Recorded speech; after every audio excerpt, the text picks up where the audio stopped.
So on Friday is the 10th anniversary of the Maori Channel. It was a dawn course on March the 28th, 2004 that heralded a landmark moment in Maori broadcasting, the culmination of years of political and legal struggle to safeguard te reo Māori.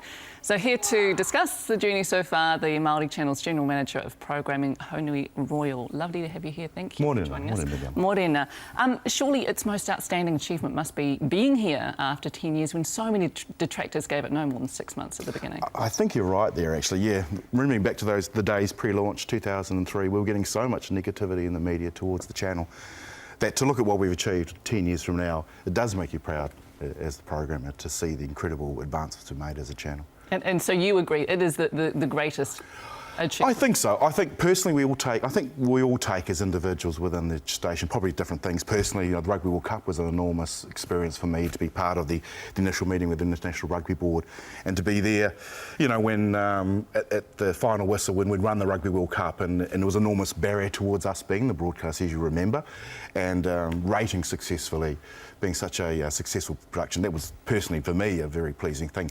But no doubt about it, if you sat 10 years ago and said, look, in 2014 we're going to have a full immersion channel today as well as a video on demand internet channel, all the other websites connected to all the different production companies, I think you'd be pretty happy. Yeah, but so often with success, you know, becomes more criticism, and one of them is, as you know, is that the founding principle that te reo was at the core of Maori TV has been, you've diverged away from that. Do you think that that is fair?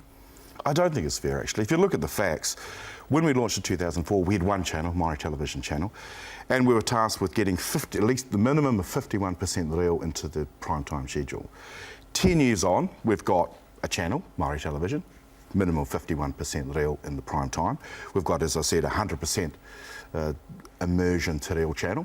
We've also got a video on demand platform that offers an immense level of programming. So you feel that Maori TV is actually serving that purpose? I mean, you mentioned ratings before. How important is that to Maori TV? I think ratings are a component because I think you have to use it. We're not a commercially driven broadcaster. So we are a public broadcaster in the sense that the reo and the culture is at the forefront of what we're trying to do. So but ratings do give you... Are you trying to serve Maori or not attract Maori? It's a balancing act. I think it's a balancing act. I think different programming, we've got festival, documentaries and movies, do very well for the non-Maori audience as well. But if you look at the thrust of our total package, it really is very Māori-centric and Māori-focused. It is a tricky area to get into because then it raises that idea of whether or not Māori TV is becoming Pākehā-fied, which is a bit of a catchword that's around at the moment. Certainly the Kohanga Reo story has sort of lent more weight to that accusation, I guess. And do you think that's a fair one? And do you think that Māori TV needs to be more focused on the positive than the negative stories? I think we are focused on the positive. If you look at the main driver, I think one of the undercurrents really of getting ourselves our own television channel was that the amount of negativity towards the Māori image in mainstream. And even last year there was academic studies that showed in studying the mainstream channels that the inordinate amount of negativity attached to when you saw a Māori person in mainstream, particularly in prime time. Well, we know that one of the biggest drivers and the number one reason that people say they come and watch Maori TV is to see a positive affirmation of the Maori culture. And so we know that. So obviously it's difficult.